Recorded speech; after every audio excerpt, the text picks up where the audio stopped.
गजा में मुस्तकिल जंगबंदी की राह हमवार। हमास और इसराइल ने अमन मुआहिदे के पहले मरहले पर दस्तखत कर दिए। अमरीकी सदर डोनाल्ड ट्रंप ने सोशल मीडिया पर जारी पैगाम में ऐलान किया कि इस मुआहिदे के तहत तमाम यरगमालियों की जल्द रिहाई अमल में लाई जाएगी, जबकि इसराइल अपनी फौज का मुतफिका लाइन पर इनखला करेगा। ट्रंप ने कहा कि यह अमन के तवील मुद्दती और पायदार सफर की पहली बड़ी पेशरफ्त है और तमाम फ्रीकैन के साथ मुनसिफाना बर्ताव किया जाएगा। इन्होंने इस तारीखी और गैर मामूली मुआहिदे में किरदार अदा करने वाले कतर, मिस्र और तुर्की के सालसों का शुक्रिया अदा करते हुए कहा कि यह दिन अरब और मुस्लिम दुनिया, इसराइल और तमाम हमसाया ममालिक और अमेरिका के लिए एक अजीम दिन है। कतरी वजारत का भी कहना है कि गजा जंगबंदी के पहले मरहले पर मुआहिदा तय पा गया, जिसके नतीजे में जंग के खात्मे, इसराइली यरगमालियों और फलस्तीनी कैदियों की रिहाई और इमदाद की फराहमी मुमकिन होगी। तफसीलात का ऐलान बाद में किया जाएगा। इसराइल और हमास के मुआहिदे पर दस्तखत के बाद नेतन्याहू ने मुख्तसर बयान जारी करते हुए कहा कि इसराइली हुकूमत अपने शहरियों की बाहिफाजत वापसी के लिए पुरअज़्म है और हम अपने तमाम यरगमालियों को वापस लाएंगे। इसराइली मीडिया के मुताबिक समझौते के तहत हमास तमाम यानी 20 जिंदा यरगमालियों को 72 घंटे में रिहाई देगी। अमरीकी मीडिया के मुताबिक इसराइली यरगमालियों की रिहाई हफ्ता या इतवार को मुतवक्को है।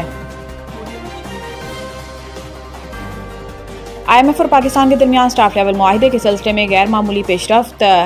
एवा पेट्रोआ की क़यादत में IMF की टीम ने 24 सितंबर से 8 अक्टूबर तक कराची और इस्लामाबाद का दौरा किया। इस दौरान पाकिस्तानी हुक्काम के साथ तौसीई फंड सहूलत के तहत दूसरे जायजे और रेजिलेंस के तहत पहले जायजे पर बातचीत हुई। IMF एलामिया में कहा गया है कि प्रोग्राम पर अमल दरामद हुकूमत के वादों के मुताबिक जारी है। मुज़ाकरात में कई अहम अमूर पर पेशरफ्त हुई, जिनमें मालियाती नज़्म व ज़ब्त बरकरार रखते हुए सैलाब मुतासरीन की बहाली में मदद, अफरात ज़र को स्टेट बैंक के मुकर्ररा हदफ के अंदर रखने के लिए मोहतात मालियाती पॉलिसी शामिल है। तवानाई के शुबे में इस्लाहात और सरकारी इदारों के दायरा कार में कमी के साथ शफाफियत और गवर्नेंस को मजबूत बनाने पर भी बातचीत का हिस्सा है। IMF ने कहा कि पाकिस्तानी हुकाम के साथ बकिया अमूर तय करने के लिए पॉलिसी सतह पर बातचीत जारी रखी जाएगी। पाकिस्तान और IMF के दरमियान दूसरे शशमाही इक्तसादी जायजा मुज़ाकरात का एलामिया जारी कर दिया गया। कर्ज प्रोग्राम की शराइत पर अमल दरामद को मजबूत करार दे दिया।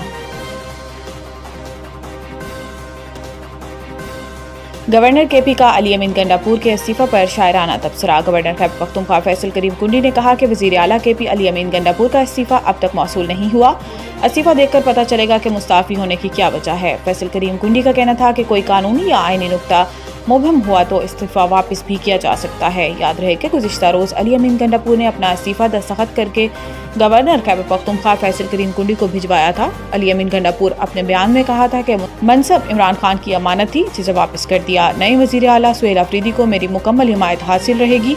गवर्नर KP फैसल करीम कुंडी ने सूबे की मौजूदा सियासी सूरत हाल पर शायराना तबसरा करते हुए सोशल मीडिया पर लिखा, क्यों उदास फिरते हो सर्दियों की शामों में, इस तरह तो होता है इस तरह के कामों में।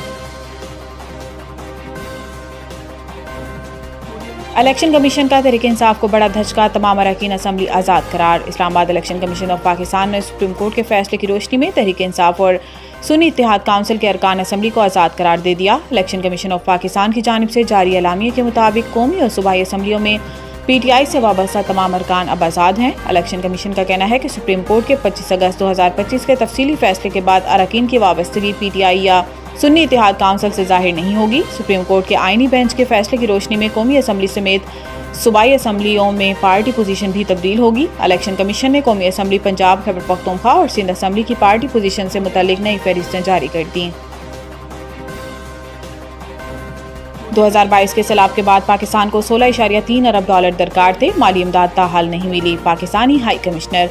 बरतानवी खबरसां इदारे में लिखे गए मजमून में डॉक्टर फैसल ने कहा कि पाकिस्तान को 2030 तक क्लाइमेट एडॉप्टेशन के लिए $152 अरब दरकार होंगे। तरक्की पजीर ममालिक को तालीम, सेहत और तरक्याती मनसूबों की बजाय हंगामी इमदाद पर वसाइल खर्च करना पड़ते हैं। खसूसी मजमून में डॉक्टर फैसल ने लिखा कि तरक्की याफ्ता ममालिक को अपने $100 अरब सालाना के वादे को पूरा और बढ़ाना होगा। इमदाद को कर्जों की बजाय ग्रांट्स और नरम शराइत के कर्जों की सूरत में फराहम की जाएगी। पाकिस्तानी हाई कमिश्नर ने कहा कि COP28 में कायम किया गया लॉस एंड डैमेज फंड फौरी फाल किया जाए। 2022 के सैलाब के बाद पाकिस्तान को बहाली के लिए $16.3 अरब दरकार थे। आलमी वादों के बावजूद ज्यादातर माली इमदाद ताहाल नहीं जारी की गई।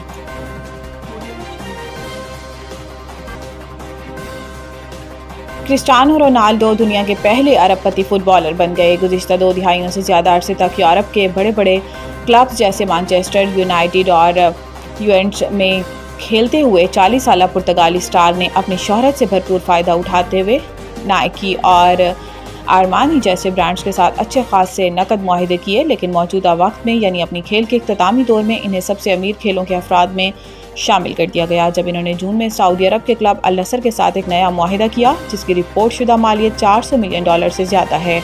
तवील अरसे तक रोनाल्डो और मेसी एक जैसे मुआवजे हासिल करते रहे, लेकिन 2023 में रोनाल्डो के खलीजी क्लब के तरफ मुंतकिली और मेसी के मेजर लीग के साकर के इंटर मियामी में शामिल होने के बाद दोनों की आमदनी में बड़ा फर्क आ गया।